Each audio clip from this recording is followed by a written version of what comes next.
Hello and welcome to NTD News Today. I'm Chris Beers. And I'm Stephanie Cox. We have insights and perspectives on the stories shaping our world. Breaking news, in-depth analysis, and inspiration to power your day.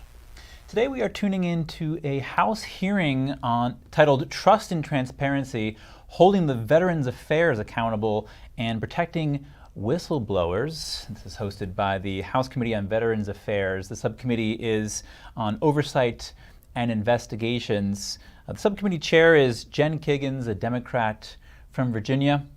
Let's tune in. Good morning. The committee will come to order. I want to welcome our witnesses. I also ask unanimous consent that Representative Obernolte will be able to participate in questioning. Hearing no objection, we will proceed. The first hearing I held as the chairwoman of this subcommittee was titled Accountability at VA, Leadership Decisions Impacting Its Employees and Veterans. At that hearing and at many other hearings over the past 10 months, my colleagues and I have stressed the importance of building a culture of accountability at the Veterans Affairs Department. It's clear that when accountability slips at VA, it is the veteran who suffers. The Bipartisan VA Accountability and Whistleblower Protection Act of 2017 was an important step in the second largest federal agency's accountability journey. The law gave the Secretary new tools to hold poor-performing employees accountable and swiftly remove employees who are not carrying out VA's mission of putting veterans first. A culture of accountability cannot exist at the VA if their leadership continues to tolerate employees that harm veterans and harass fellow employees. A culture of accountability also cannot exist if VA employees are not empowered to speak out when they see this harm and harassment. That's why, in addition to the disciplinary authorities created, the 2017 law established the Office of Accountability and Whistleblower Protection, or OAWP. OAWP was given the explicit task of investigating and making disciplinary recommendations concerning senior executives and whistleblower retaliators. It is broadly accepted that the first few years of OAWP's existence were an absolute failure. At best, OAWP was a completely ineffective organization. At worst, it was a tool used to retaliate against the same whistleblowers it was tasked with protecting. Last Congress, a bipartisan legislation that passed the House, which would have taken away OAWP's investigative authority, was not considered by the Senate. This Congress, OAWP has confidently told my staff that things are much better now and that they've put the right people and policies in place.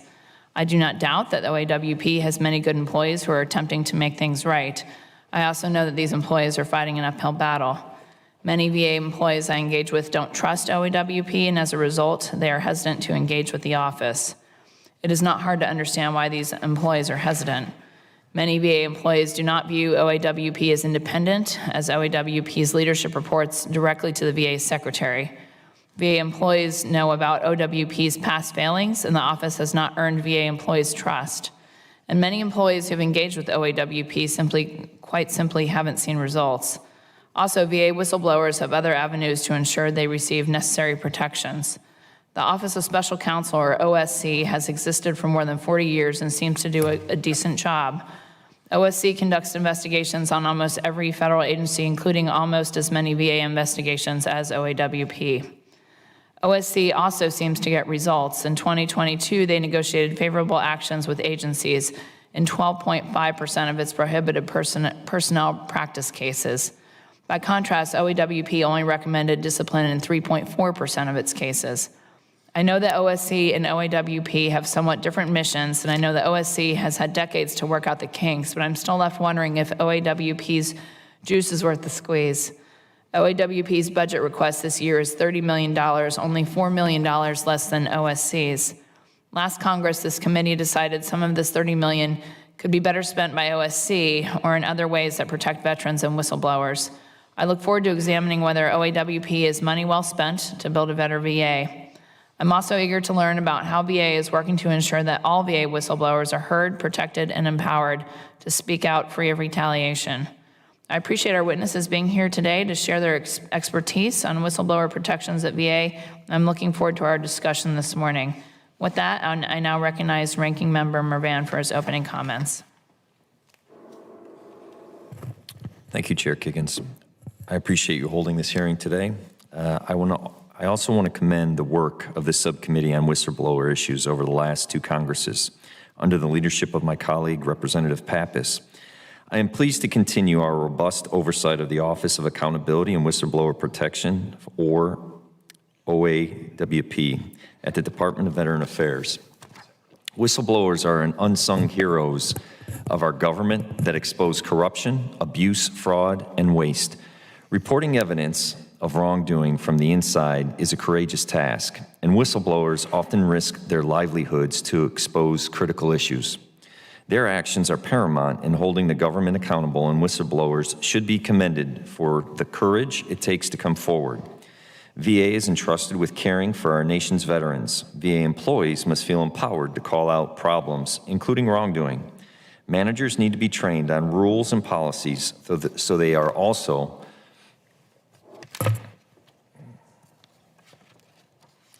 empowered to create and foster an open and transparent culture, which benefits everyone, from the public to staff to veterans that engage with VA. Over many decades, Congress has authorized important institutions which are charged with the oversight and investigative authority, with administering whistleblower protection laws, and with holding the federal government accountable. We have the VA Office of Inspector General, the Office of Special Counsel, and the Government Accountability Office as long-standing parts of that oversight and accountability structure. In 2017, Congress established another layer by creating the OAWP in response to a very serious and catastrophic accountability failure, which is the Phoenix wait time scandal. However, OAWP quickly failed at its mission due to egregious abuses by leadership in the former administration, which were investigated by the Inspector General. Current leadership has had an uphill battle rebuilding the OAWP into an office that could possibly meet the mission established by Congress. From my perspective, OAWP has done a commendable job. It is now staffed up with dedicated individuals who are taking its responsibility seriously. We are starting to see outputs that show the office can and wants to do the job. From our oversight work, we can see significant progress on the investigations side of the office. Over the past year, OAWP has worked to clear the backlog of complaints. Improvements have been made in case timelines and referrals. Now we are starting to see what is possible on the accountability side. We are tuned in to the House hearing titled Trust and Transparency, holding the Veterans Affairs Departments accountable and protecting whistleblowers. It's hosted by the House Committee on Veterans Affairs and the Subcommittee on Oversight and Investigations. I'll have to apologize to the subcommittee chair, Jen Kiggins. I said that she was a Democrat in the previous segment. She's actually a Republican from Virginia. We heard from her starting off. She was talking about there have been many other hearings in the past 10 months or so that deal with holding the VA accountable for retaliatory measures against whistleblowers. She was talking about holding the VA accountable and creating new tools to remove employees that are not putting employees and our nation's vets first. And it sounds like it's been quite a systemic issue for quite some time that they've been trying to eradicate. Excuse me. And they're looking at ways that's been addressed. It does sound like a hopeful message from Ranking Member Jerry Moran, who says that he feels that now the OAWP has found a way to show that it's on the right track, at least. Right. And just to butt in for a second, the OAWP they're also talking about the OSC. What are these organizations? One of the reasons we do this commentary on these hearings, this reporting on these hearings, is to help our audience understand better, what's happening, what are these people saying over there in Washington, D.C. The OAWP stands for the Office of Accountability and Whistleblower Protection. The OSC is the Office of Special Counsel. And both of these are channels through which whistleblowers who face retaliation at the Department of Veterans Affairs can raise their cases, raise their concerns, and have their voices heard. And through the statistics that we know from these two bodies, we can see some trends happening in terms of whistleblower retaliation numbers. The OAWP has had an increase. Is that right? That's right. Yeah, an increase from 2020. There were 577 reports of whistleblower retaliation, and in 2023, there's been 736. So quite a jump.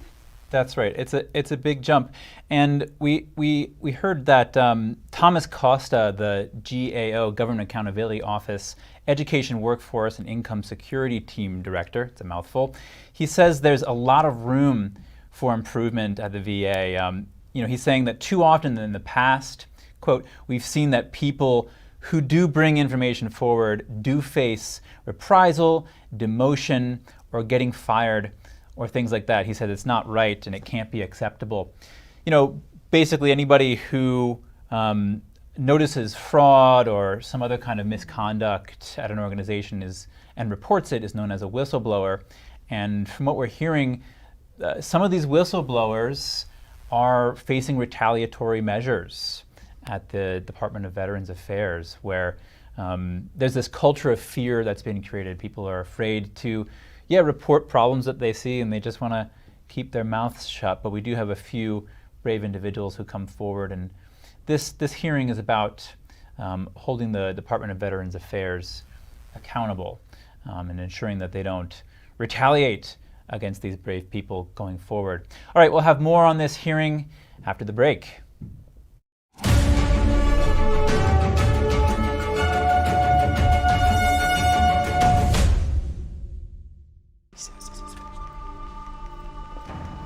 I'd like to say this is the first time, but there have been others. How many? Who can keep track? You think this is a joke? Darling, we need answers, and you're gonna give them to us. Tell us again. My car broke down. I brought it here.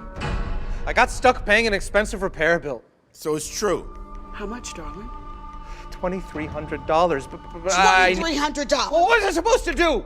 My transmission was shot. You pick up your phone and you call CarShield before the car breaks down. Plans through CarShield cover up to 5,000 parts and systems in your car. That's right. A plan through CarShield could save you on some criminally high auto repairs, especially if your car is out of warranty. So, call CarShield, America's #1 auto protection company, before a breakdown and save yourself from getting stuck in car repair jail. Let me guess. You hate saving money. Who hates saving money? Apparently you do. All you had to do was call CarShield. And you could have protected yourself against expensive repairs. Yeah, and then my price will go up the minute I file a claim. Shut up! CarShield has the price locked in. For as long as you cover your car. I guess I should have called CarShield? It's about time you said something that made sense. Now you know what you need to do next time. Bet he'll call CarShield now.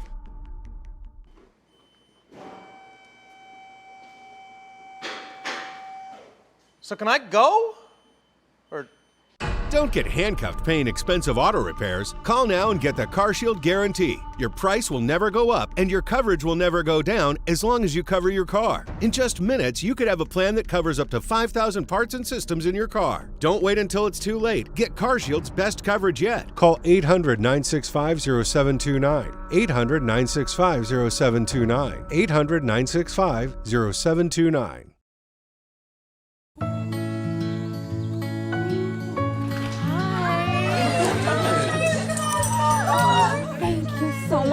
Fostering a pet for a friend or neighbor can keep families together. Learn more at petsandpeopletogether.org. Anyone who's ever sold a home can tell you it is really hard. That's why who you work with matters. Together with Homelight, we've helped thousands of people sell faster and for the best price. Did you know ESG is impacting every part of your life? From rising gas prices to global food shortages to out-of-control inflation, even losing your freedom of speech and being censored on the internet. It's all being driven by ESG ideology. Who's in control? What can you do about it? Find out in The Shadow State, the first documentary exposing ESG. The ESG movement of governments and corporations operates in the shadows. Only the light of truth can expose it. Watch the Shadow State documentary, streaming now.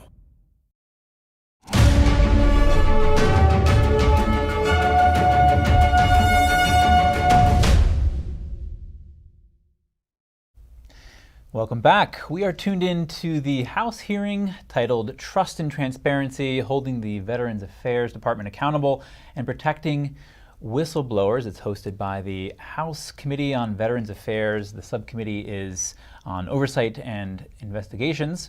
The subcommittee chair is Jen Kiggins, a Republican from Virginia. And this hearing is really about, holding the Veterans Affairs Department accountable for its retaliatory measures it's taken against whistleblowers, as we heard about in the previous segment, and we'll hear more about in the subsequent segment. I mean, basically, these brave people, they see problems in the VA, and they want to obviously have the problems addressed. So they report those problems, but then they sometimes get demoted or even fired for their actions. And so this hearing is really about holding the Veterans Affairs Department accountable to ensure that kind of behavior stops on the part of leadership there. So let's tune in. We need more fidelity on how VA is implementing OAWP's recommendations and understanding if this work is leading to institutional change. OAWP has a mandate to advise the Secretary on accountability matters and to do data analysis to identify trends and issue reports. We've seen some of the results of efforts in these areas, but there are a lot of areas that would benefit from the analytics work, such as the settlement agreements ensuring that disciplinary actions are being used equitably across the VA, and how the department can further build a culture that values accountability. From reading the testimony of the organizations on the second panel, it is clear that a trust gap still exists between the whistleblower community and OAWP. I know OAWP is working in earnest to bridge the gap, but I would like to discuss a few more specifics about ongoing concerns with both VA and the good government groups.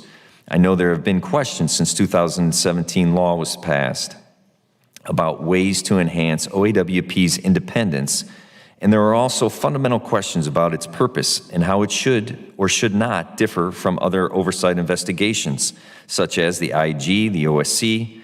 I hope we can have a thoughtful discussion on these and other issues.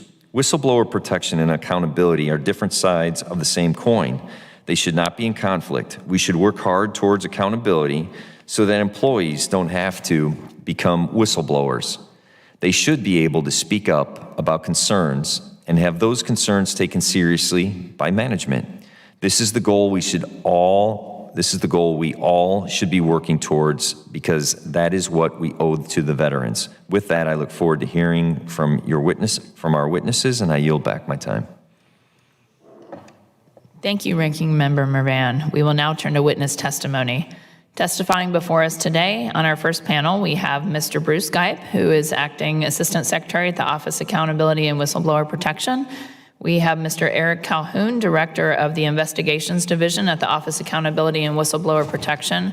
We have Mr. Ted Radway, Executive Director of Investigations and Acting Executive Director of Compliance and Oversight at the Office of Accountability and Whistleblower Protection. We have Ms. Emily Collier, Chief of the Investigations and Prosecution Division at the Office of Special Counsel. And we have Mr. Thomas Costa, Director on the Education, Workforce, and Income Security Team at the Government Accountability Office. On our second panel, which will be next, we have Mr. Tristan Levitt, President of Empower Oversight, Ms. Samantha Feinstein, International Director and Staff Attorney, Government Accountability Project, Mr. Joe Spielberger, Policy Counsel at the Project on Government Oversight, and Mr. Paul Pearson, Vice President, Whistleblowers of America. For the first panel, will the witnesses please stand and raise your right hand, and we'll swear you in. Do you solemnly swear that the testimony you are about to provide is the truth, the whole truth, and nothing but the truth? Thank you. Let the record reflect that the witnesses answered in the affirmative. Mr. Gipe, you are now recognized for 5 minutes to provide your testimony. Thank you. Good morning, Chairwoman Kiggins, Ranking Member Mervan, and distinguished members of the subcommittee. The Office of Accountability and Whistleblower Protection appreciates your dedication to protecting whistleblowers and strengthening VA's workforce. Our former Assistant Secretary, Mary Ann Donaghy, recently retired, but her passion for our mission and hard work continues to be a major factor in our success. In her absence, I'm honored to be here testifying before you today. In 2019, when the Inspector General released his report, OAWP was an agency in crisis. That is no longer the case. We've implemented the IG's recommendations and made significant improvements, which are resulting in concrete benefits for the department and the veterans we serve. We've greatly improved the quality of our investigations and our recommendations for discipline. In fiscal year 2021, 32% of our recommendations were not accepted by VA management. By contrast, this year, each and every recommendation we made has been accepted by VA management in some form, excluding those cases where someone retired prior to discipline. We've also improved the timeliness of our investigations, cutting the average number of days it takes to do an investigation from 251 days in 2021 to just 82 days this year. Last year, we established the Investigative Attorney Division. Our attorneys help us identify issues, properly scope investigations, and provide legal sufficiency review for our reports of investigation. The division also addresses an important issue that has been raised before in this forum, our independence from the Office of General Counsel. While OGC serves as the department's legal counsel, they do not review our investigations or our recommendations for discipline. Training is another major part of OAWP's mission. We lead the whistleblower training required by statute for all VA employees, and we provide supplemental in-person training upon request, and we receive a lot of those requests. We also led the department's successful effort to receive recertification under OSC's 2302C certification program. We recently improved service to VA employees by establishing a whistleblower navigator. A little closer. As the title suggests, this position helps potential whistleblowers navigate the various choices available to an employee raising concerns or reporting wrongdoing. We continue to operationalize the portions of our statute not tied to investigations. Under the advice to the Secretary provision, we have produced a series of reports about how the department can provide better services to veterans who have experienced military sexual trauma. The recommendations in these reports will have a direct impact on veterans and improve available services and care. We also recently conducted our inaugural climate review, which examines the extent to which a facility or office is fostering an environment where whistleblowers feel safe raising concerns. The information gathered will allow VA management to proactively address issues and create an environment that is safe for whistleblowers. Our Compliance and Oversight Directorate fulfills our statutory mandate to track and record oversight entity recommendations. We tracked more than 7,700 individual recommendations, and we examined trends in OAWP complaints and patient care recommendations. We also track whistleblower settlement agreements. This work provides insight into potentially systemic issues that can be proactively addressed by the department. These accomplishments are a credit to our dedicated and hardworking employees. I think they're the best in the federal government. The strength of our workforce is highlighted by our recent scores in the Federal All-Employee Viewpoint Survey. OAWP received the highest organizational health index scores and ranked as the most improved of all VA central offices. Chairwoman Kiggins, Ranking Member Mervan, and distinguished members, I want to thank you for this opportunity to discuss our progress and our path forward. We are committed to partnering with you to help improve OAWP and the department, and we look forward to any questions you have. Thank you. Thank you very much. And we're looking forward to hearing from the other members on the panel as well, but a vote has just been called in the House that we will need to go to. And so the subcommittee will stand in recess subject to the call of the chair. We will be back.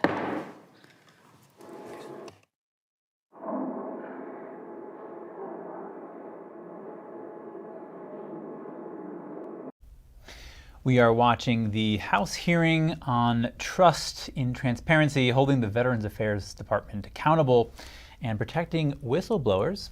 It's hosted by the House Committee on Veterans Affairs, Subcommittee on Oversight and Investigations, chaired by Jen Kiggins, a Republican from Virginia. They actually just told us that they're going into recess, and we won't be watching this hearing much or any longer.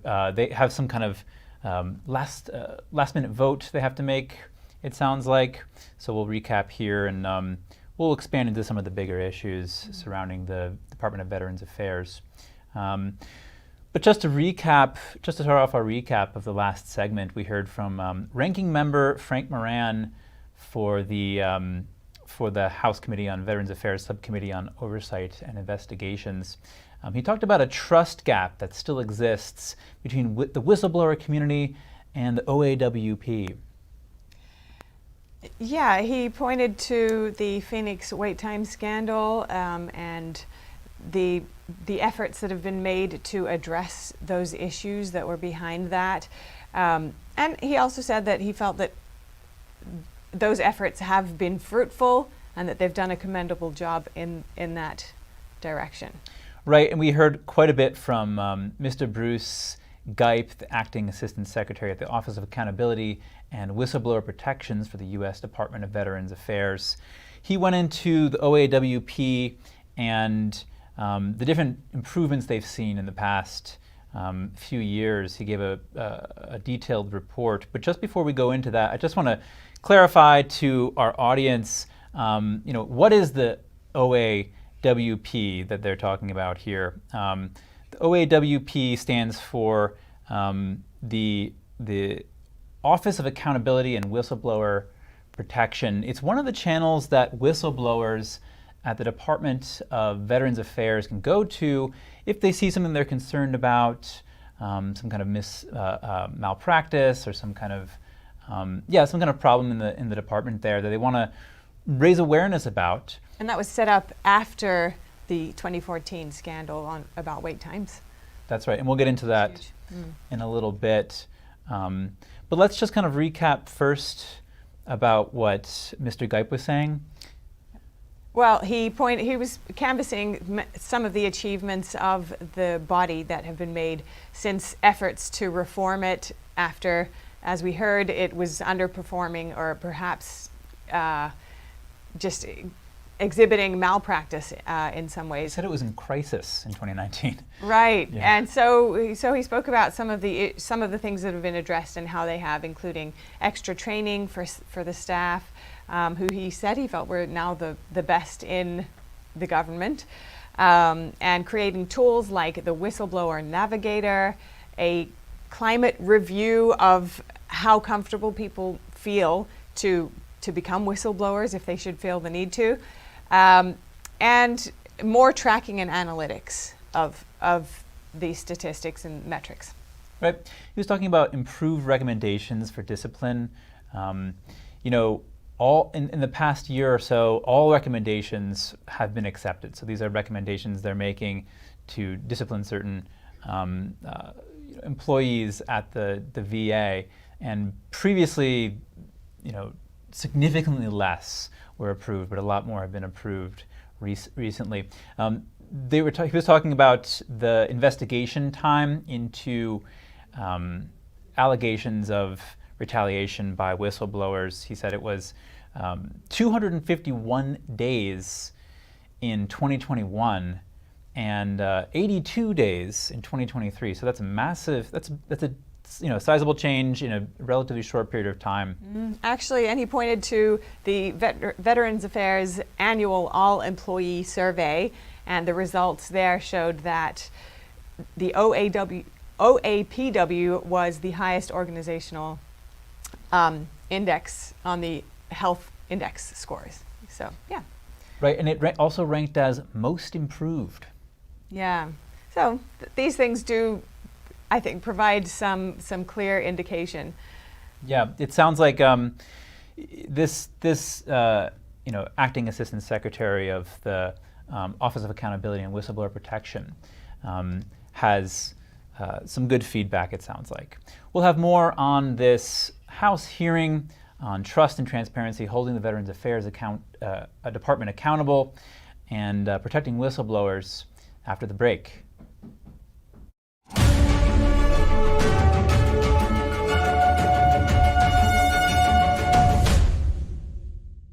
Did you know African elephants could become extinct in our lifetime? In fact, more than 90% are already gone. If we don't act now, they will disappear forever. But we can't do it alone, because when it comes to saving elephants, it's you plus IFAW, the International Fund for Animal Welfare. You plus IFAW together can help stop poaching, protect habitats, and save thousands of elephants. Call or go online right now to join ifaw.org and give $19 a month, only 63 cents a day. You can save elephants and the places they call home.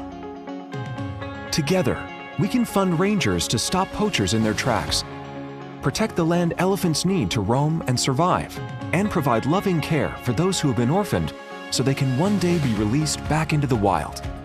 But the only way we can do this life-saving work is with you plus IFAW. So call or go online with your gift right now.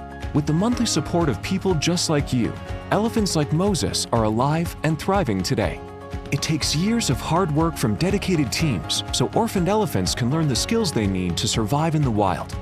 So please, call now or go online with your monthly gift. You can help provide the urgent care elephants need so this generation won't be the last. And when you use your credit card, you'll get this exclusive membership kit, including your very own IFAW t-shirt to show it's you plus IFAW standing together to help rescue and care for these majestic creatures. The danger for elephants is more urgent than ever before. That's why we need you. It's going to take all of us to help save elephants before they disappear forever. So please, call right away or go to joinifaw.org with your monthly gift. Because together, you plus IFAW can save lives. Do you listen to the TV on high volume or have trouble hearing conversations? Then you would benefit from hearing aids. Don't waste thousands on expensive hearing aids when you can get Nano's revolutionary technology for just $297. Don't be fooled by higher-priced hearing aids. The CIC Recharge is a true hearing aid, not an amplifier. With rechargeable technology many customers say is superior to more expensive models. Call now and get not one, but two Nano hearing aids for just $297. Plus, we'll add a portable charging case and ship your order absolutely free. The CIC Recharge has a tiny in-the-ear canal design that is nearly invisible. Why keep missing out on important conversations or waste thousands of dollars? Call and get two CIC Recharge hearing aids for only $297 and free shipping. 800-631-4622. Again, that's 800-631-4622.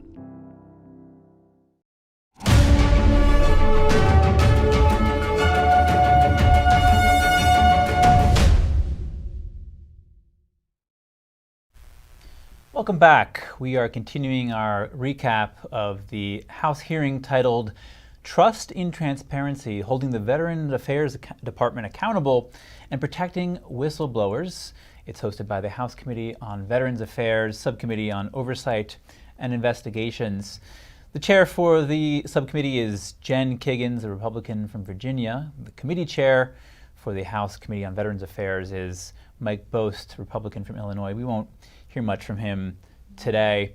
But yeah, this hearing is really dealing with the people who see problems in the Departments of Veterans Affairs, step up. They try to make their voices heard and call things out. And in some cases, they actually face retaliatory measures by the higher ups in the Department of Veterans Affairs. Like being demoted or even let go, or perhaps there are other things that people can face. Right, and this hearing is about holding the Department of Veterans Affairs accountable and ensuring that this type of behavior, this type of action on the part of the leadership there, or maybe it's the management, doesn't go on, doesn't continue. Let's just kind of look at the Veterans Affairs Committee more broadly, it's the authorizing committee of the Department of Veterans Affairs. It's the committee that we're hearing from today. And they're responsible for recommending legislation, expanding or curtailing existing legislation. And there's also, the Department of Veterans Affairs itself, which was interestingly founded to fulfill President Lincoln's promise to care for our nation's military veterans in our country. And it's one of the largest employees in federal agencies, employing 400,000 people, as we mentioned earlier. Right. And compare that to, say, Apple computers. They have something like 130,000. Oh, yeah. Right. That's quite a comparison. Yeah. Yeah. So these kind of problems, managing any number of people can be a lot. I'm sure some of our viewers probably manage small teams and they already have problems. Multiply that by 400,000. So it's important to have a place where people feel comfortable to correct these things, right? To as was mentioned earlier, the climate of trust there that we're looking for. Right. But there are other bodies so we heard about the OSC, the Office of the Special Counsel. That's another place that veterans can go to report complaints and whistleblower retaliation. 69% of OSC cases involving Veterans Affairs employees involve whistleblower retaliation. Yep. And just for a little background, what is the OSC? It's called the Office of the Special Counsel. And we've also heard about the OAWP, our Congress people talking about this. That's the Office of Accountability and Whistleblower Protection. These two entities, these offices, are channels through which whistleblowers in the Department of Veterans Affairs can come forward and report the problems that they see, any fraud or malpractice. For example, we heard about Dr. Sam Foote. They mentioned his case in passing, but this was in 2014. He was a physician at the Department of Veterans Affairs in Phoenix, Arizona. He revealed widespread manipulation of patient wait time data that in some cases even led to things like death in the most extreme cases. And he, of course, reported this, and he was threatened with retaliation in the form of reassignment, harassment. And his case back in 2014 actually mushroom clouded into something much bigger, actually leading to the hearing that we're seeing today, dealing with accountability and oversight of the Department of Veterans Affairs. And according to the Veterans Affairs Inspector General in 2022, that the VA is still having issues with wait times. And partly this report was saying that it's related to misleading medical appointment wait times. But there were other issues with wait times as well in that scandal, I believe. Right, and we say wait times. What does that mean? If you're suffering from some kind of emergency situation and you're given any wait time, that can be just horrible to hear about that, and to have extended wait times be a systemic problem. Yeah, and that can often be a pivotal point between how you proceed, whether you live or die in some cases, as you said. Right. We do have some statistics about the OAWP. The majority of complaints in the financial year 2022 to 2023 were from the Veterans Health Administration. So that's quite recent. That's now, and so we still have these issues going, even though that large scandal happened in 2014. That's right, but we did hear from Mr. Bruce Gripe, the Acting Assistant Secretary of the Office of Accountability and Whistleblower Protection for the VA. And he gave a report on the latest status of the OAWP, the agency set up to handle these whistleblower claims. He was saying that in 2019, the OAWP was in crisis. A congressman earlier said that the OAWP, which was set up to protect these whistleblowers, was actually being used as a tool to retaliate against whistleblowers. So the whole thing was a huge mess, it sounds like. But then, today he's talking about these improvements. He talked about, their recommendations for disciplinary measures, disciplining people who have been accused of retaliating against whistleblowers. He said, in the past, they weren't getting accepted that much, but now they're being accepted almost 100% of the time, I think he was saying. So, it speaks to a better relationship between this accountability entity and the Department of Veterans Affairs. And Congresswoman Jen Kiggins also mentioned, actions towards going towards a culture of accountability.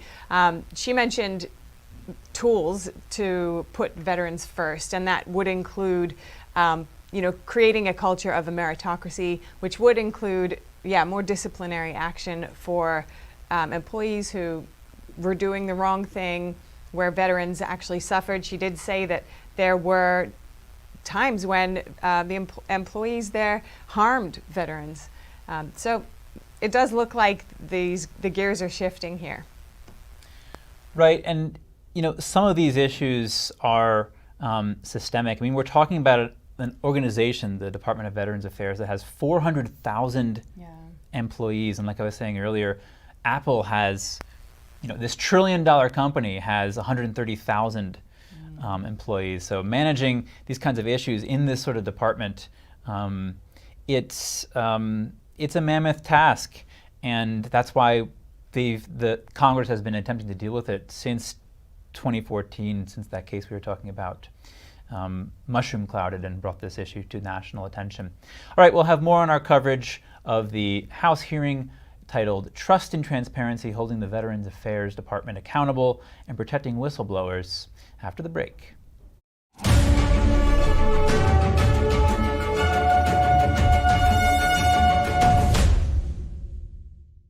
My graduation was something I will never forget.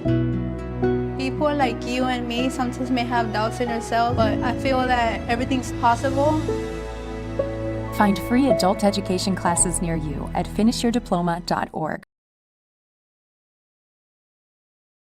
Freedom is not free, and neither is the truth. In order to bring you the facts, our reporters are out there on the front lines getting the true story. Some of them served 10 years of prison in China. We've been censored on social media. Our Hong Kong printing offices were set on fire, and we've been repeatedly attacked by the Chinese Communist Party. But no matter what, we believe that you deserve the truth, and so we'll continue to bring the truth to light. Head on over to getepic.com and try honest journalism that is based in truth and tradition. We'd love to have you on board. Shenyun Creations, the streaming platform from Shenyun, featuring world-class dance, past programs, and all original music.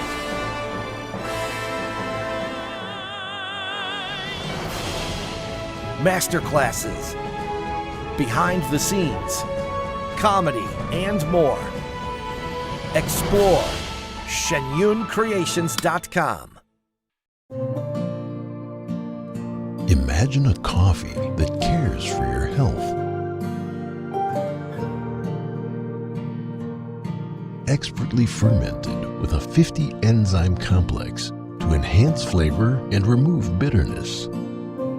Small batch roasted to a decadent medium dark, resulting in a brew that is gentle on digestion, low acid, and up to 90% less caffeine than regular coffee.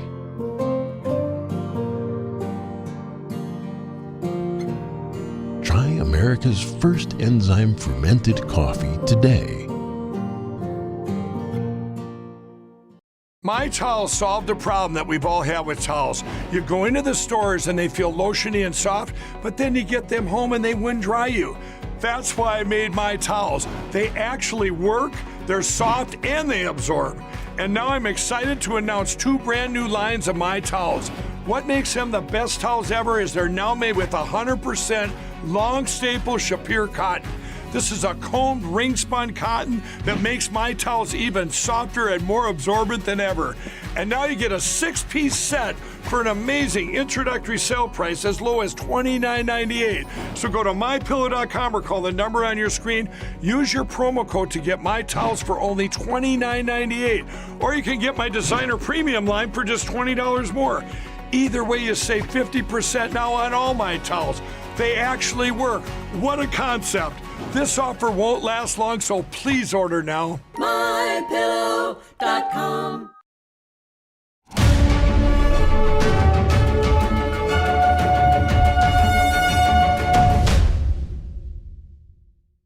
Welcome back. We are tuning into our coverage on the House hearing titled Trust and Transparency, Holding the Veterans Affairs Department Accountable and Protecting Whistleblowers. Basically, there are people in the Department of Veterans Affairs that notice problems. You know, it's a 400,000 person organization. There's a lot of things that can go wrong. And these people speak up. And in some cases, the management there actually retaliates against them in all kinds of different ways, including even up to demotion or reassignment or even termination. Yeah, and as we heard from some of the testimonials earlier, this issue is widespread, and it's been even seen within the body that was set up to try to address this issue.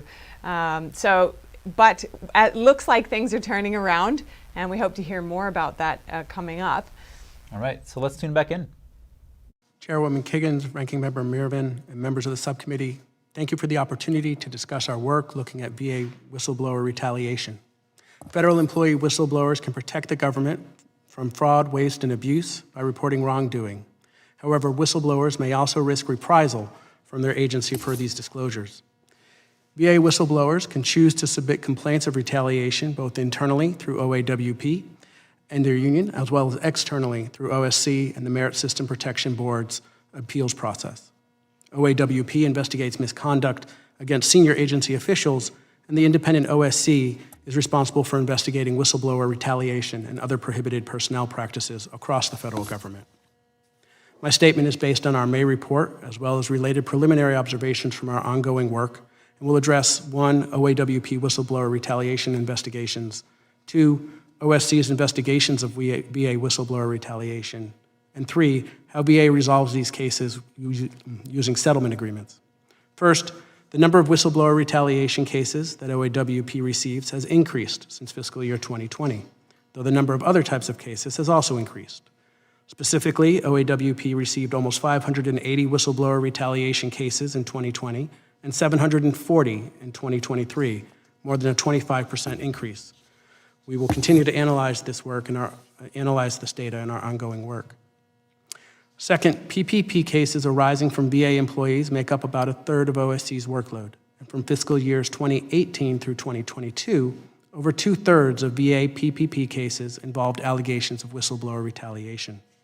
Mr. Geip, the whistleblowers that I spoke with are understandably frustrated with this situation. And they expressed to me something that I found even more alarming, which is kind of a hopelessness that they had brought this situation to everyone's attention and nothing was done. And because it's a supervisorial employee, when a whistleblower raises their hand and says something's wrong here, an investigation is conducted, their claim is substantiated, and yet nothing is done, they are fearful that that enhances the chance that of retaliatory action against the whistleblower. And I would share that too. If I were in their shoes, I would be afraid of that. What can be done to reassure whistleblowers like that retaliatory action will not take place?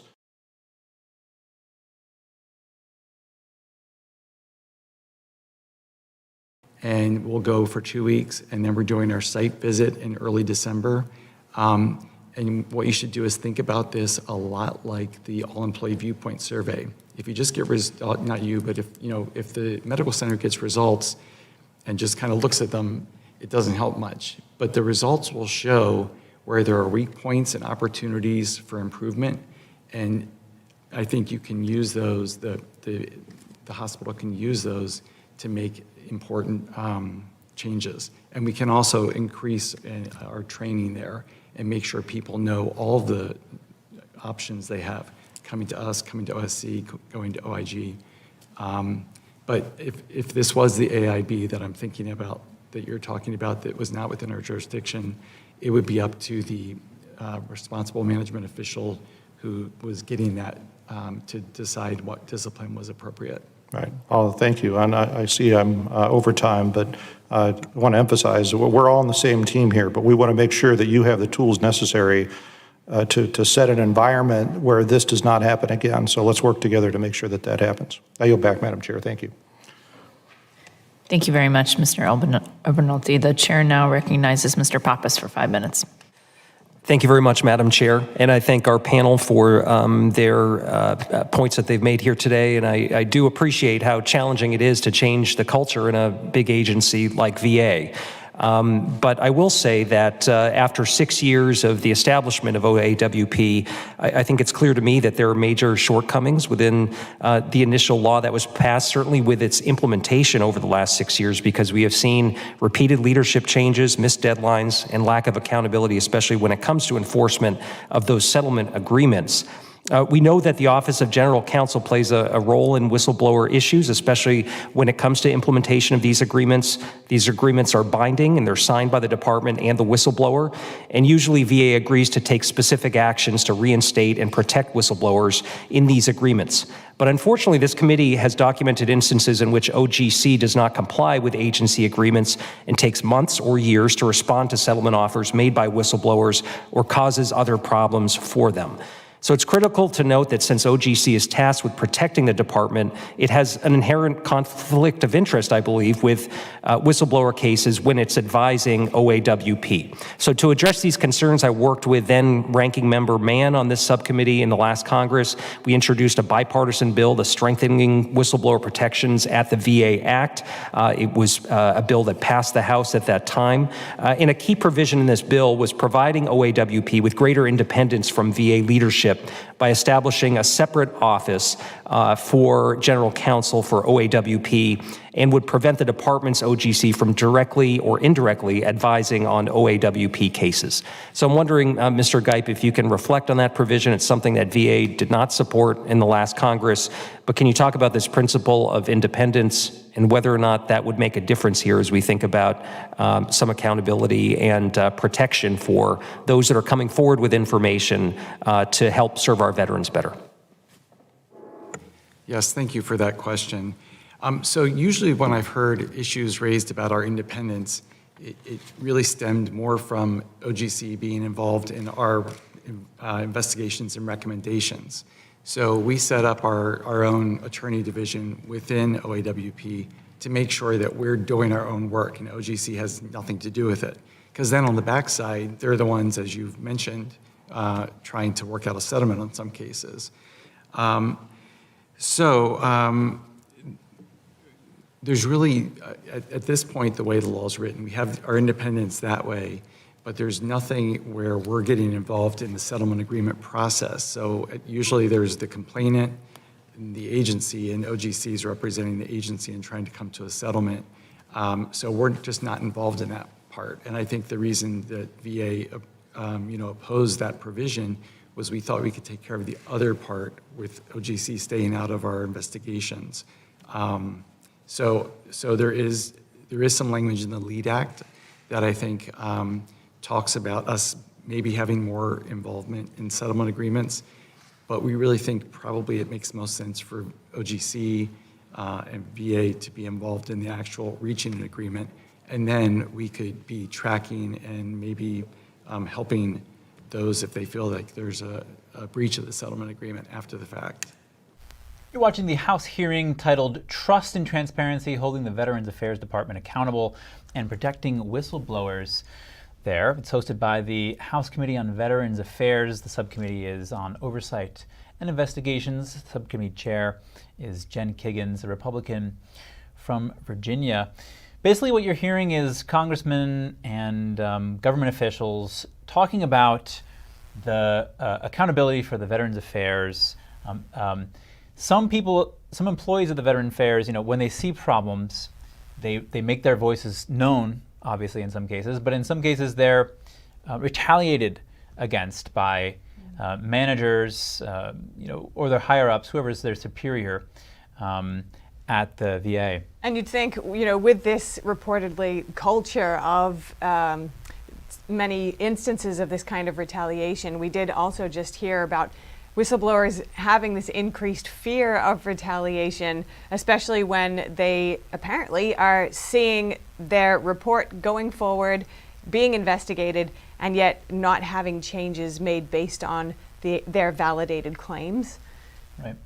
And obviously a culture of fear at the VA, at any organization, is not a good thing. But when it comes to whistleblowers, it's a problem, because if whistleblowers are afraid to step forward, they're not going to step forward as much, and we're not going to know, the organization is not going to know about all the problems going on, and those problems can't get addressed. And so we did hear from a lawmaker just now asking, how can whistleblowers, or just Veterans Affairs employees in general, be reassured that they won't face retaliation? One of the answers that came back was to using the results to make the changes. So making sure that there is not a gap between the investigation findings and action taken, and also increasing training to let them know their options for reporting. They don't have to go to the OAWP, which is the direct Veterans Affairs body. They can go to the OSC, which is a federal body, not just for Veterans Affairs. Right, and these organizations, these offices are, where people who've come across problems in the organization can report the problems that they've seen. And we've heard that this organization was actually in crisis in 2019, but they've been seeing some steady improvements ever since a major case in 2014 made this a national issue. All right, this concludes our coverage of the House hearing on holding the VA accountable and protecting whistleblowers. We'll have more news after the break.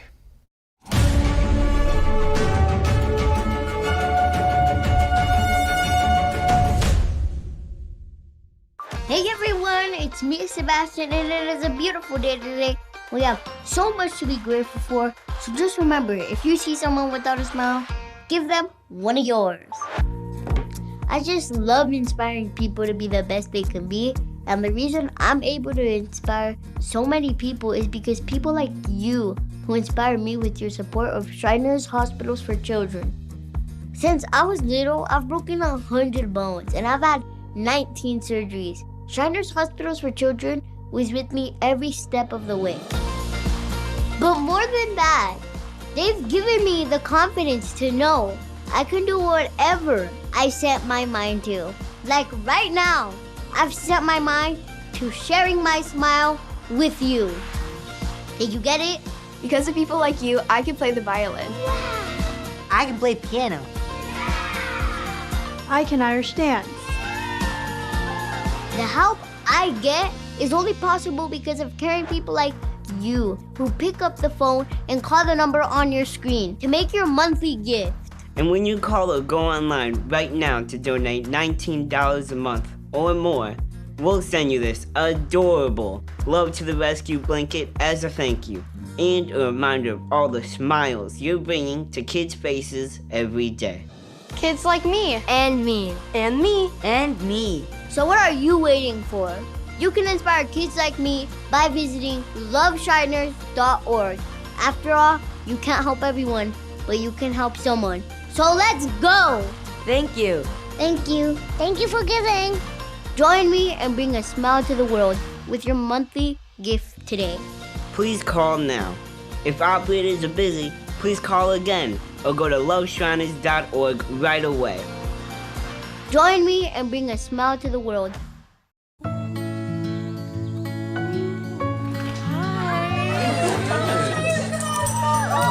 Thank you so much. Fostering a pet for a friend or neighbor can keep families together. Learn more at petsandpeopletogether.org.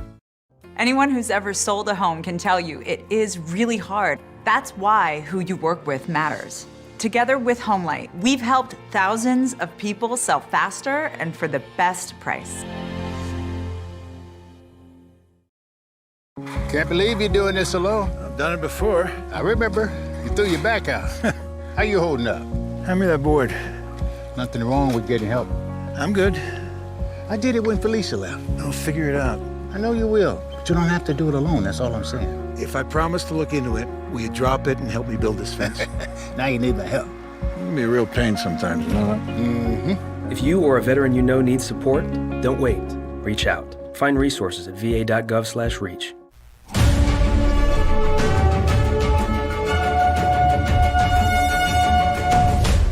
Donald Trump Jr. back on the stand for the second day of testimony.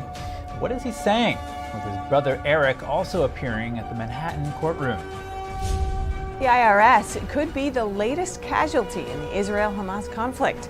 The House is voting on a GOP plan to aid Israel by cutting funding for the tax agency. Could AI threaten the humans who created it? The U.S. announces new steps to tackle the emerging risks of artificial intelligence. Boeing says it was hit with a cyber attack. What we know about the cybercrime gang and the ransom it's demanding. A ban on nuclear testing. Russia is now withdrawing its ratification from an international treaty. Experts are worried about Russia's timing. A rare sight in China, a spontaneous large crowd. Why the regime is allowing it for a special funeral and how it could be a political slight for leader Xi Jinping.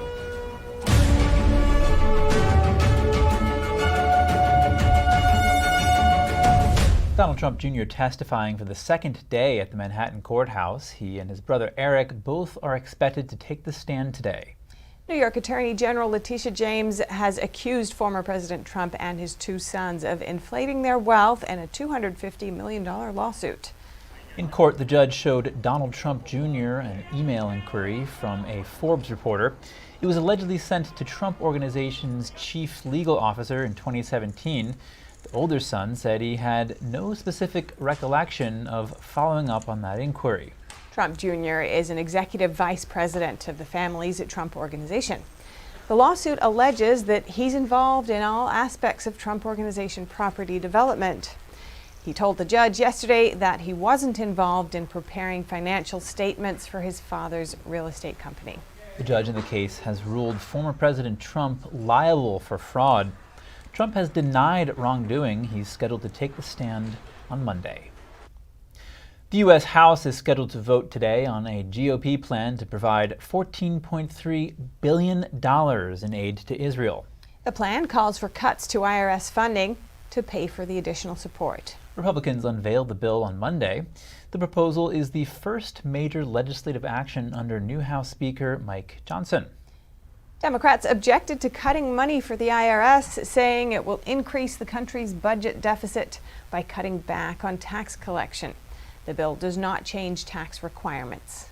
President Biden has requested a package including funding for Israel, Taiwan, and Ukraine, as well as humanitarian aid. Senate Leader Chuck Schumer said the GOP bill would be dead on arrival in the upper chamber, and the White House has threatened veto. Hundreds more people let out of Gaza through the crossing with Egypt. That's as the official number of hostages held by Hamas keeps rising. The Israeli military today giving an update on the situation on the ground. So far, 242 families of 242 hostages have been notified. I repeat, 242 hostages. We're committed to the national task to return them all home. The forces continue to dismantle the front defense lines of Hamas in northern Gaza and to take control of central areas. We continue to intensify our operation and to advance according to plan and to the targets that we've set. The battle is ongoing as we've planned. In each battle, we have the upper hand, and that's how we move forward. The Israeli military today also said the number of killed Israeli soldiers is now at 17. On a good note, however, reports say that 600 foreign passport holders are now able to leave Gaza and cross into Egypt. Among those are 400 American citizens. Just yesterday, the U.S. State Department says the total number of Americans in Gaza is around 400. The Israeli military is now also saying it tried rescuing foreign nationals from Gaza twice. and in particular Americans. However, Hamas forces prevented them from rescuing the civilians both times. Discussing nuclear arms control. U.S. officials are meeting with Chinese officials for talks on nuclear arms. This marks the first such talks between the two countries since the Obama administration. The meeting comes as the U.S. is assessing how to minimize the nuclear threat from Russia and China. The U.S. also wants to lead a slowing down of the three-way arms race between the superpowers. The meeting is set to take place in Washington on Monday. China says a leading official from its Department of Arms Control Affairs will lead their delegation. A China expert here in the U.S. reportedly said his expectations for the meetings are only modest. This comes amid strained relations between the U.S. and China. Russia has not yet responded to U.S. requests for talks on nuclear arms control. Israel is missing, from online maps in China at least. This as the Chinese regime seeks closer ties with the Muslim world. We speak with Antonio Graceffo, author of Beyond the Belt and Road, China's global economic expansion, about the regime's latest move and its global military ambitions. Antonio Graceffo, thank you for joining us. Israel is not showing up on online maps in China. Why might this be the case, and what could it indicate? Well, China is trying to signal its support for Hamas and for Palestine, or I should say for Palestine. And, this basically is China's way of saying we are cutting ties with Israel, even if they haven't officially, broken diplomatic relations. We're cutting ties with Israel, and we're supporting the Palestinian side. And why might they be doing that? Well, China is trying to position itself as a friend to the Muslim world. A lot of it has to do with oil, that China is the world's largest importer of oil. China's been helping Iran bypass sanctions, buying oil from Iran, which then benefits China. The cheaper the oil, then the cheaper the Chinese products can be, and then the more competitive China's exports can be. So in general, China is trying to build alliances, trying to build economic and military and diplomatic alliances.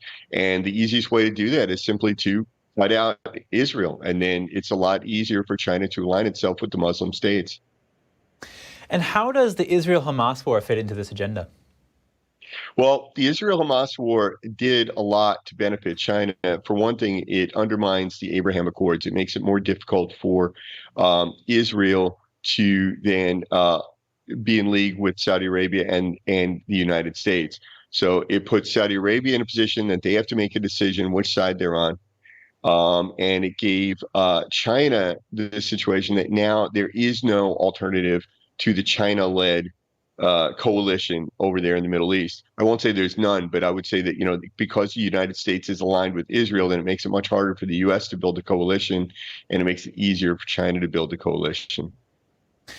Now, I want to turn our attention to this DOD report. They released a report titled, or it's on the military and security developments involving the PRC, People's Republic of China.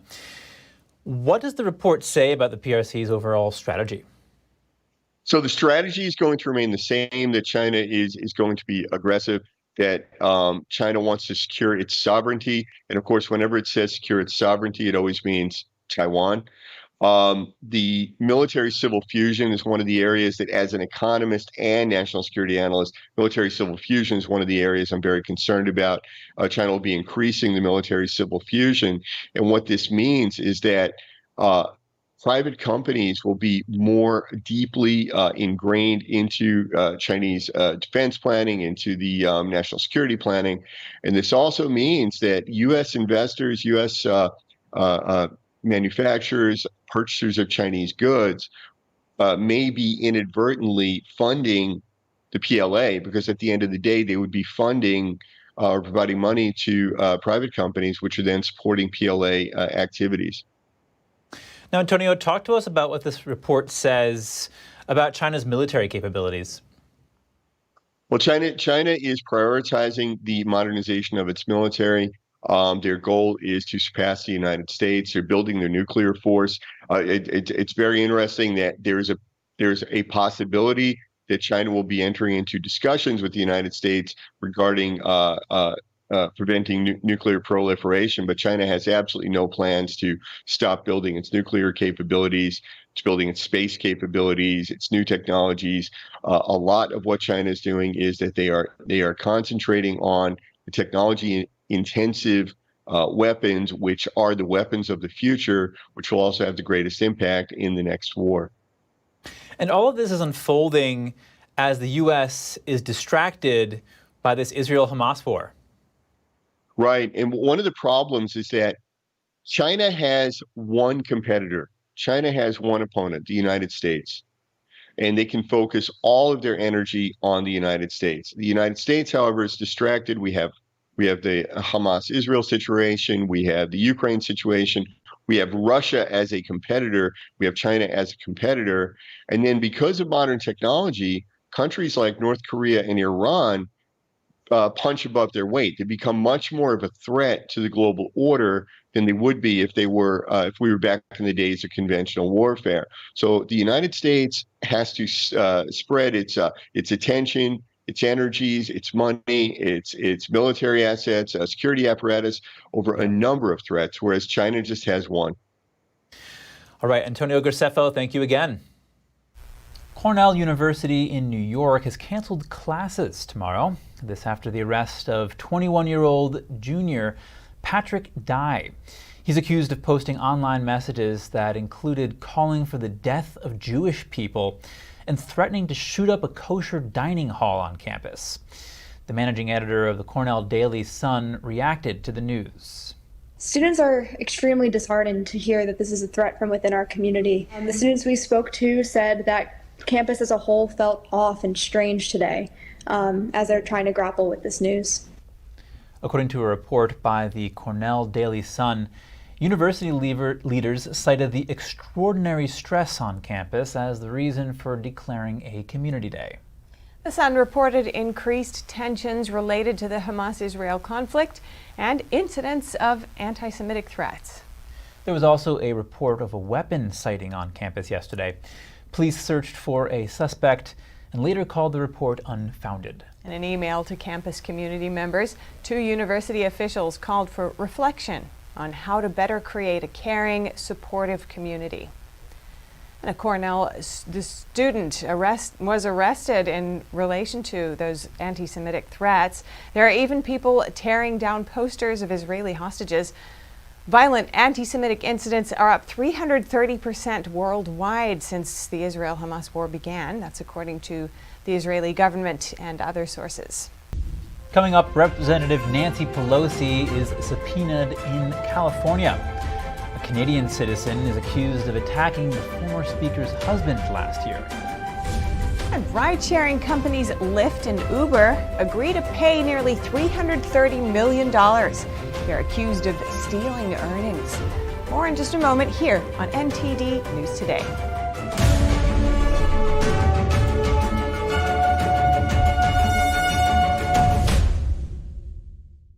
Anyone who's ever sold a home will tell you it's really hard. And it's one of the biggest financial decisions you'll ever make. That's why who you work with matters. Together with HomeLight, we take care of every detail.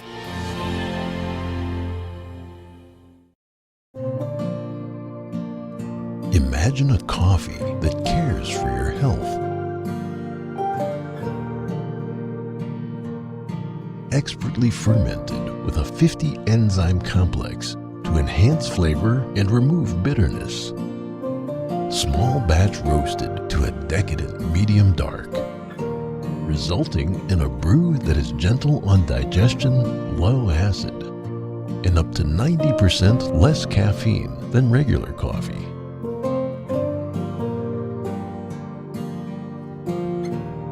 Try America's first enzyme fermented coffee today. What do you do when your tire goes flat and there's no air anywhere? You reach for Bullseye Pro, the smarter, faster, hands-free way to fill it up with air. Bullseye Pro is equipped with a rechargeable lithium-ion power plant. So fast and so convenient. It's like the power of an air compressor in the palm of your hand. Look, you can inflate all 4 tires on a single charge. It has a built-in smart pressure digital sensor that gauges and automatically stops when the set tire pressure is reached. Easily inflate pool toys, exercise balls, and more. Call or go online now and get the complete Bullseye Pro inflation system for the factory direct price of just $79.99. Plus, we'll ship your entire order free, and we'll give you a 50% discount on a second one. Order now. To order, call 1-800-984-7221. That's 1-800-984-7221, or go to getbullseyepro.com. My baby's back from the West Coast. Here are those pictures that you asked for your school project? First day of school, cute as a button. So long ago. Oh, here's Grandma Florence after that flood wiped out the whole neighborhood. Sometimes I just cannot believe all the storms we've gone through here. I can only hope that we'll be able to leave this house to you one day, baby. You're our legacy. Planning for these disasters will make sure we're safe, and it's the best way to protect that legacy. Those beans smell heavenly. Give Mom a little credit. You know what? We should make an emergency communication plan. That way we're ready this year. Oh, Great idea. At my dorm, we have emergency kits for earthquakes and wildfires, but I'm sure there's something more local I can send you with the link. Okay. Smart. I'm coming to share with you guys. Protect your legacy. Plan for natural disasters today. Visit ready.gov/plan. Back to the news. Former President Trump has endorsed a candidate for Mississippi governor, Tate Reeves, who's running for re-election. Voters will head to the polls to pick the state's next executive next Tuesday. So vote to re-elect my friend, Governor Tate Reeves. He's done a fantastic job. The radical left maniacs who are attacking me are also after him. Reeves called the former president his friend. He asked his supporters to share the video with others to remind them to vote. Mississippi and Kentucky are both electing governors on November 7th. Real Clear Politics polling average shows Reeves leading his competitor by 9.5 percentage points. Mississippi is a very red state. The last Democratic governor was Ronnie Musgrove, who was elected in 1999. Former President Trump won Mississippi by 16 percentage points in 2020. Presidential candidate Doug Burgum isn't expected to qualify for the next Republican debate. The North Dakota governor would have to garner at least 4% in 2 national polls, or in 1 national poll and 2 separate state polls. The Republican National Committee recognizes Iowa, New Hampshire, Nevada, and South Carolina polls. To take the stage, presidential hopefuls will have to agree to support the eventual party nominee. And the poll numbers will determine where they stand on November 8th. The highest polling candidate will take the middle podium. Former House Speaker Nancy Pelosi has been subpoenaed in a criminal case in California for David DePape. The Canadian citizen is accused of attacking Pelosi's husband, Paul, inside their San Francisco home last year. DePape broke into the residence in the early morning hours of October 28th. He then attacked the 82-year-old with a hammer, striking him in the head. Police said they later found a roll of tape, rope, a second hammer, gloves, and zip ties inside his backpack. Prosecutors say the attack was politically motivated. They allege that DePape sought to harm the former House Speaker. A Florida judge is considering delaying former President Trump's classified documents case until after the 2024 presidential election. Florida District Judge Eileen Cannon heard arguments from Trump's lawyers yesterday. Attorney Todd Blanche said everything has changed since the original May 2024 trial date was set. He pointed out that Trump is facing other cases that might overlap with this one. The sheer volume of evidence is also a factor. There are over 3,500 pages of classified material, over 1 million unclassified documents, and several years of security footage and 3 gigabytes of email that the defense must review. The judge said she will consider the information and inform both sides of any schedule change as soon as possible. At the same time, former President Trump is asking a federal judge to pause his D.C. criminal case as it moves toward a March trial. The request comes as the court considers Trump's bid to dismiss the federal charges related to the 2020 election. He contends he's immune from prosecution for anything he did while president. This request could lead to appeals as Trump's defense team attempts to hold off his 2 federal criminal trials until after the 2024 November election. A DEA agent is accused of leaking sensitive information about one of Washington's top criminal targets in Venezuela. The leaks were allegedly part of a scheme to sell government secrets to defense lawyers. The agent is said to have revealed when Miami prosecutors planned to bring charges against Alex Saab. The Colombian businessman is accused of siphoning $350 million from state contracts. Authorities learned about the plot from a wiretapped phone call. The leak marks another case of high-profile agent misconduct at the DEA. The development could also complicate the Justice Department's prosecution of Saab. Venezuelan President Nicolas Maduro claims the Colombian-born businessman is a Venezuelan diplomat. The socialist dictator says he was targeted for his efforts to bypass Trump-era sanctions. Uber and Lyft are facing accusations of systemically cheating drivers out of pay and benefits. Combined, the ride-sharing companies will pay nearly $330 million to settle claims by New York's Attorney General Letitia James. James said Uber will pay $290 million and Lyft will pay $38 million. More than 100,000 current and former drivers in the state are eligible to benefit from the settlements. She was probing whether the companies misclassified drivers as independent contractors instead of employees. Uber and Lyft denied wrongdoing. Both companies said in a statement that the drivers are properly classified as independent contractors. If you don't want to tip your DoorDash driver, then be prepared to wait longer for your food. That's according to a warning message that the food delivery service is testing out.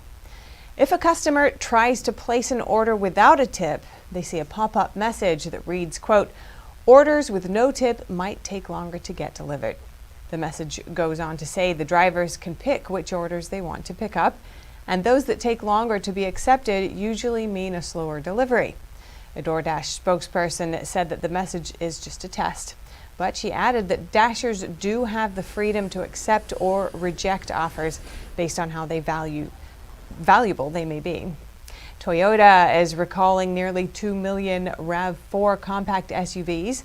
The automaker says they may carry a fire risk caused by replacement batteries. The over 1.8 million vehicles are from model years 2013 through 2018. Some of the batteries have incorrect dimensions, which could cause them to shake loose and start a fire if the vehicle makes a sharp turn. Toyota said it's working to remedy the issue at no cost to owners. Those affected by the recall will be notified in December. In the meantime, owners can enter their vehicle info on the Toyota website or the National Highway Traffic Safety Administration website for recalls. It's looking like Disney will soon own Hulu. The company is expected to buy Comcast's 33% share, becoming the sole owner of the streaming giant. The acquisition will cost $8.6 billion. That means Disney will own Hulu, Disney Plus, and ESPN Plus. CEO Bob Iger has also said his company might sell its ABC television division and seek a strategic partner for ESPN. It fits with Disney's overall strategy of shifting away from linear television to streaming. Comcast has spent the past several years shifting its programming to its own streaming service, Peacock. Meanwhile, Hulu has been bolstering its own offerings of original programming like The Handmaid's Tale and Reservation Dogs. When we come back, a new drone that looks like a shark is giving Ukrainian forces a cutting edge on the front lines. What's its role in the battlefield? Investigating deaths from mushroom poisoning. Did a woman in Australia kill the parents of her ex? Police have now arrested her. We'll have the details soon when we return.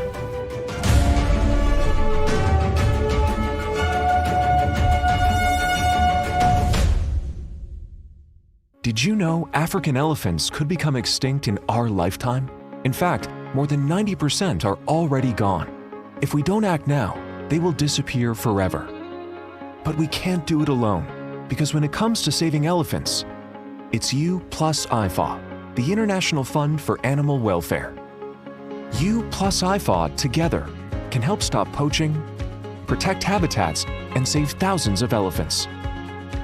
Call or go online right now to join ifa.org and give $19 a month, only 63 cents a day. You can save elephants and the places they call home. Together, we can fund rangers to stop poachers in their tracks, protect the land elephants need to roam and survive, and provide loving care for those who have been orphaned so they can one day be released back into the wild. But the only way we can do this life-saving work is with you plus IFA. So call or go online with your gift right now. With the monthly support of people just like you, elephants like Moses are alive and thriving today. It takes years of hard work from dedicated teams so orphaned elephants can learn the skills they need to survive in the wild. So please, call now or go online with your monthly gift. You can help provide the urgent care elephants need so this generation won't be the last. And when you use your credit card, you'll get this exclusive membership kit, including your very own IFA t-shirt to show it's you plus IFA standing together to help rescue and care for these majestic creatures. The danger for elephants is more urgent than ever before. That's why we need you. It's going to take all of us to help save elephants before they disappear forever. So please, call right away or go to joinifa.org with your monthly gift, because together, you plus IFA can save lives. We've been spending a lot more time than ever at home these days. So maybe now you've just noticed cold air coming in from a couple windows, or that your patio door isn't closing fully, which means you're losing heat in the winter, losing cooling in the summer, losing money all year long. And that means now is the time for new windows and patio doors from Renewal by Andersen. Most installations are usually done in just one day. Renewal by Andersen windows and doors can help lower your heating bills and air conditioning bills with their most energy efficient glass available. Only their windows are made with Fibrex material, proven to be 2 times stronger than vinyl. And they're backed by a 20-year warranty. And right now, when you buy one window or patio door, get one at 40% off. Plus, there's no money down, no payments for 12 months, and no interest for 12 months. Plus, an additional $200 off your entire purchase. 1-800-218-1510. Welcome back. Now, some short headlines from around the world. First, let's start with the AI Safety Summit in the UK. Today, the main organizer arrived at the event, British Prime Minister Rishi Sunak. Here he is giving examples of the threats that AI could pose, indicating they could be devastating for humanity. There is a case to believe that it may pose risks on a scale like pandemics and nuclear war, and that's why, as leaders, we have a responsibility to act, to take the steps to protect people. First ever AI Summit is a forum for officials, experts, and the tech industry. That's to understand artificial intelligence better. Some scientists warn it could pose a risk to humanity's existence. On the meeting's first day yesterday, 28 nations signed an agreement. It promises to work toward shared cooperation and responsibility about AI risks. The agreement also includes a plan to hold further meetings in South Korea and France over the next year. Also at the summit in the UK, the US announced new steps to tackle AI. The United States will launch an AI Safety Institute to evaluate known and emerging risks. America's Safety Institute will also establish formal ties with newly created British counterparts. The U.S. Institute will invite tech leaders from the private sector to join and contribute to their expertise. Just on Monday, President Biden signed an artificial intelligence executive order. It requires developers of some AI systems to share the results of safety tests with the U.S. government. That's if their AI systems pose risks to U.S. national security, the economy, public health, or safety. Spontaneous celebrations here in Germany in response to the terrible terrorist attacks by Hamas against Israel, as we are witnessing in Berlin, is unbearable. This shows Samadun's anti-Semitic, inhumane worldview in a disgusting way. Samadun was behind an October 7th action. A group of supporters handed out pastries on a Berlin street in celebration of the Hamas attack on Israel. German Chancellor Olaf Scholz announced the plan to ban the groups on October 12th. Officials say they worked day and night to implement the ban. Russia now officially withdrawing ratification of an international nuclear test ban treaty. Putin says the move is to be in line with the U.S. Washington had signed but never ratified the 1996 treaty. Russia initially signed and approved it, but is now withdrawing ratification. Some experts question Putin's timing for this. They say they fear Russia may plan a test to intimidate and evoke fear amid the Ukraine war. Meanwhile, Russian officials are commenting on Israeli statements. Israel recommends its citizens leave the Russian North Caucasus region. That's after a violent anti-Israeli protest at an airport in Dagestan on Sunday. Seems like such actions and statements are aimed against our country. They have no relation to reality. Moreover, Dagestan itself, at all levels, from the representatives of all faiths to members of the public, spoke out after these events, saying it was a massive shame for the region. Our reaction was obvious and said it all for itself. The spokeswoman also said that calls for Israelis to leave the region are anti-Russian. Dozens were arrested after hundreds of protesters stormed an airport in Dagestan on Sunday. The protesters were looking for Jewish passengers on board a plane arriving from Tel Aviv. They went as far as to storm the tarmac and other sensitive parts of the airport. Mushroom poisoning is suspected in the deaths of 3 people. Australian police have now arrested a woman who hosted a seemingly innocent lunch. Today's arrest is just the next step in what has been a complex and thorough investigation by Homicide Squad detectives, and one that is not yet over. The arrested woman hosted her former husband's parents for lunch in July. She hosted 4 people, most of them almost 70 years old. All 4 guests were hospitalized the next day. Only 1 survived. Police say the 4 showed symptoms consistent with poisoning by wild death cap mushrooms. The suspect previously said that she had also eaten the meal and later suffered stomach pains and diarrhea. She's publicly denied any wrongdoing. A booming domestic drone program has sprung up in Ukraine since Russia invaded in early 2022. It's producing a range of attack and reconnaissance aerial vehicles. One of those devices is known as the Shark drone. It's playing an increasingly important role in battle. Let's take a look. As well as looking mean, this new drone gives Ukrainian forces a cutting edge to find enemy positions. Attached with a powerful zoom camera, the Shark drone can make out text while flying more than a mile above ground. I basically say that the Shark drone is the iPhone among drones of this type. Firstly, it is very easy to maintain, very easy to manage, and errors that may occur due to human factors are eliminated by control mechanisms in both software and hardware. We are basically flying without losses. Field teams can pinpoint coordinates of targets for artillery units to attack from a safer distance in a control van. Artillery dominates the battlefield in this war, and thousands of shells are fired by Ukrainian and Russian forces every day. Soldier Kenobi explains the success they've had. About a month after I started working with the Sharks, we found an air defence complex. We struck it, and it was very spectacular. Yes, this is what I remember the most. Ukraine's domestic drone program has soared since Russia invaded in early 2022, producing a range of attack and reconnaissance UAVs that have played an increasingly important role in battle along front lines stretching over 600 miles. One Shark costs only $50,000 to make, and local manufacturing means they're easy to repair. It's quite resistant to electronic warfare. This has been tested many times. The technology behind returning it home is very well thought out because it can work without GPS at all. The fact that the Russians are trying to jam GPS signals, well, we don't give a hoot. And now let's head over to Asia. Former Chinese Premier Li Keqiang was laid to rest in Beijing. Chinese leader Xi Jinping and other top officials attended the funeral. Li died last week from a heart attack at the age of 68. He held top economic positions for a decade.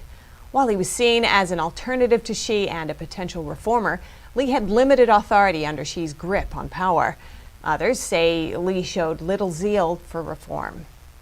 The funeral was heavily supervised by police. At the same time, large crowds gathered in Li's hometown in the central province of Anhui to pay their respects. Such spontaneous gatherings are almost never allowed in China. Scenes like this were also spotted following the news of Li's death. Some saw it as a protest against Xi Jinping's political sidelining of Li. Also in Beijing, representatives from 11 U.S. agricultural groups met with their Chinese counterparts.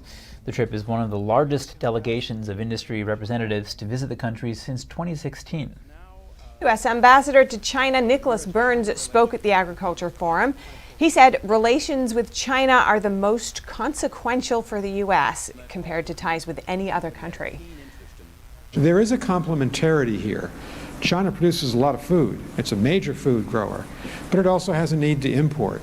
The United States is the leading agricultural country in the world, and so it is a good marriage of two countries. The forum focused on strengthening agricultural trade. Industry leaders from both countries were present, including the U.S. Soybean Export Council and the U.S. Grains Council. Just a week before the forum, Chinese grain buyers signed a series of non-binding agreements during a trip to Iowa. The deals include the purchase of billions of dollars of agricultural products, mainly soybeans. China has been seeking to diversify its import sources for crops, with Brazilian soybean imports up 18% in the first 9 months of the year, compared with the same period in 2020. In comparison, arrivals of U.S. beans increased 8%.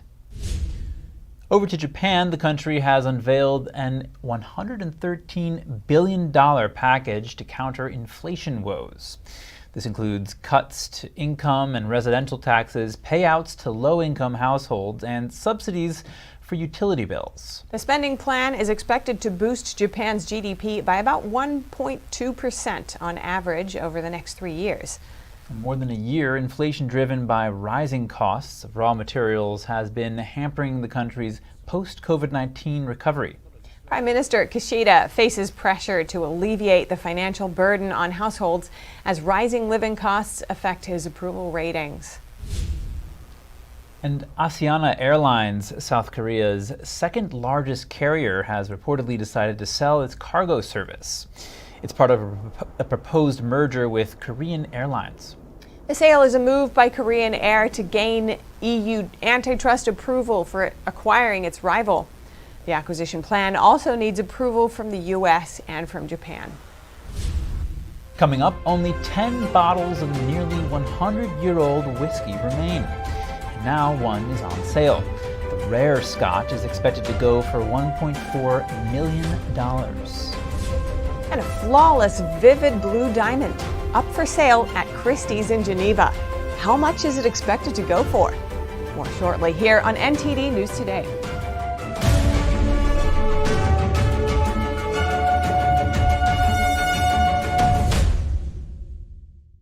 Hey everyone, it's me, Sebastian, and it is a beautiful day today. We have so much to be grateful for, so just remember, if you see someone without a smile, give them one of yours. I just love inspiring people to be the best they can be, and the reason I'm able to inspire so many people is because people like you who inspire me with your support of Shriners Hospitals for Children. Since I was little, I've broken 100 bones, and I've had 19 surgeries. Shriners Hospitals for Children was with me every step of the way. But more than that, they've given me the confidence to know I can do whatever I set my mind to. Like right now, I've set my mind to sharing my smile with you. Did you get it? Because of people like you, I can play the violin. I can play piano. I can Irish dance. The help I get is only possible because of caring people like you who pick up the phone and call the number on your screen to make your monthly gift. And when you call or go online right now to donate $19 a month or more, we'll send you this adorable Love to the Rescue blanket as a thank you, and a reminder of all the smiles you're bringing to kids' faces every day. Kids like me. And me. And me. And me. So what are you waiting for? You can inspire kids like me by visiting loveshriners.org. After all, you can't help everyone, but you can help someone. So let's go! Thank you. Thank you. Thank you for giving. Join me and bring a smile to the world with your monthly gift today. Please call now. If operators are busy, please call again or go to loveshriners.org right away. Join me and bring a smile to the world.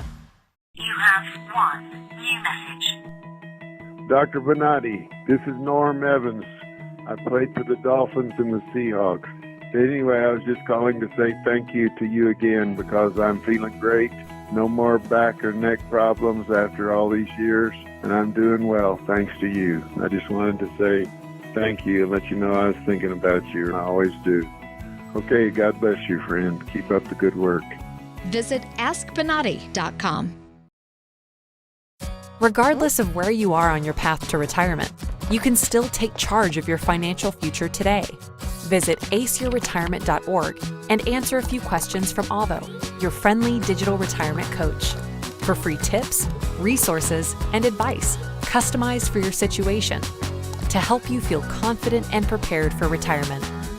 Retirement looks different for everyone. Make sure you're prepared for your financial future at aceyourretirement.org. A rare Scotch is expected to go for $1.4 million at a Sotheby's auction in November.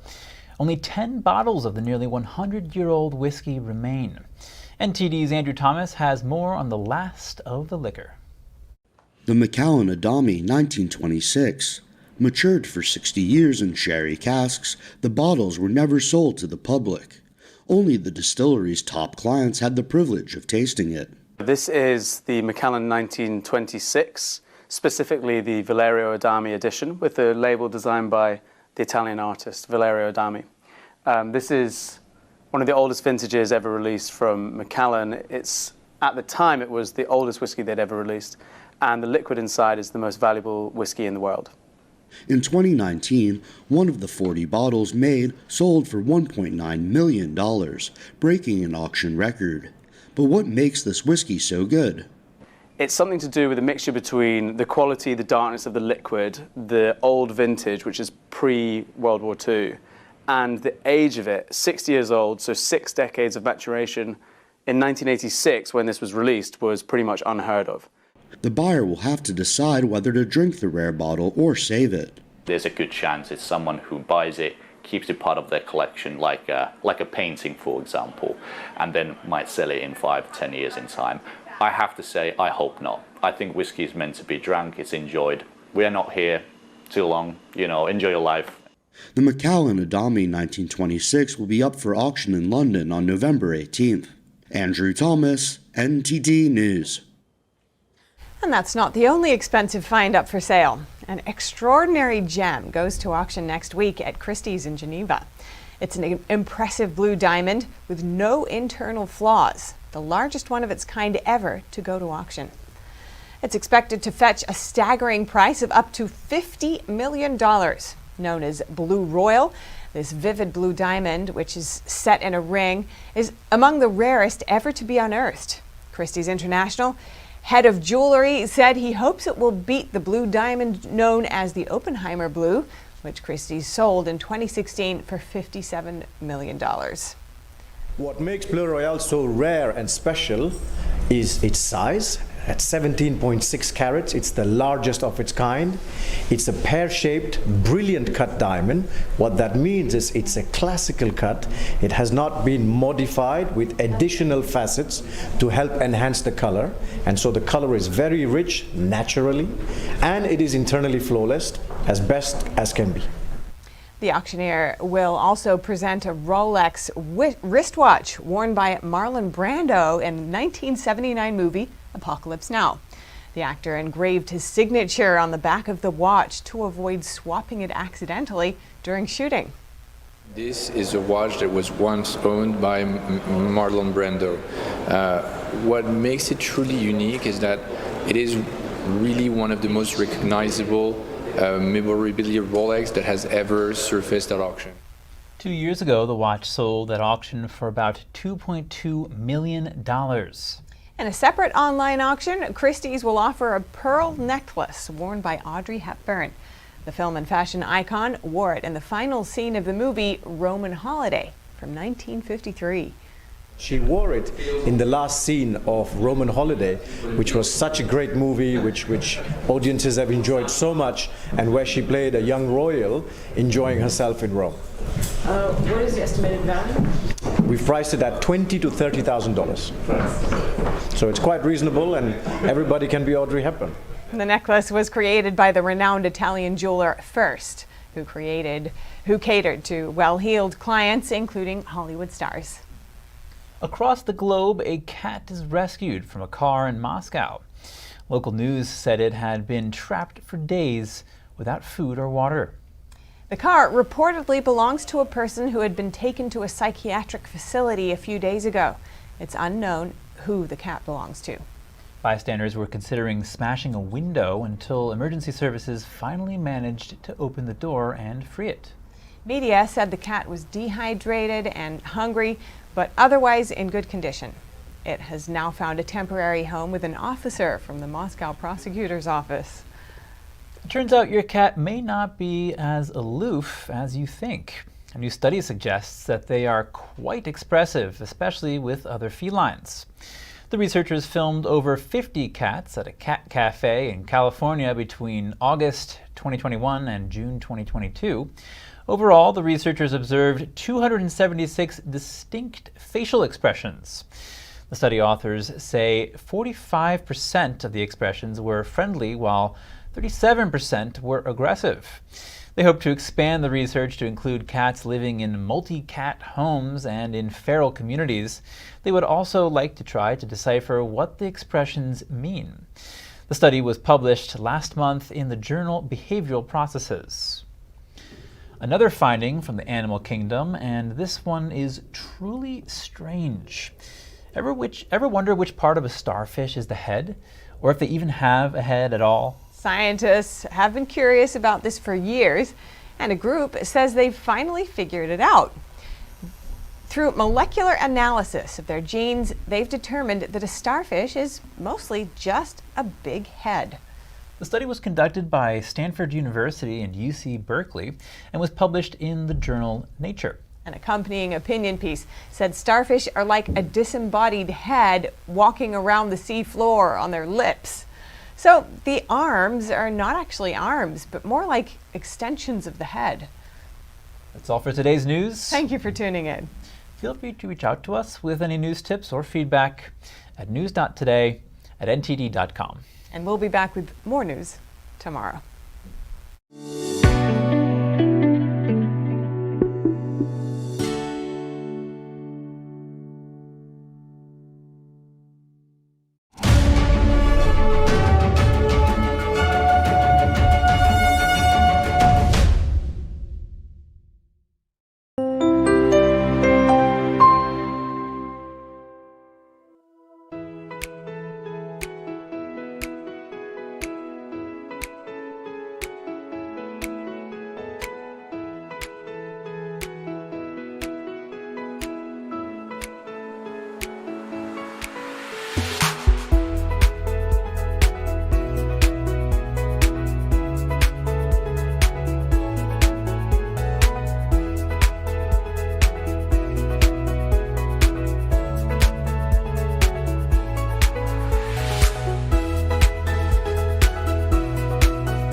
Thanks for watching us on YouTube. Did you know YouTube only keeps selected videos on its platform? So if you want to make sure you get the full picture, just subscribe to our newsletter. Go to newsletter.ntd.com and sign up. It's free.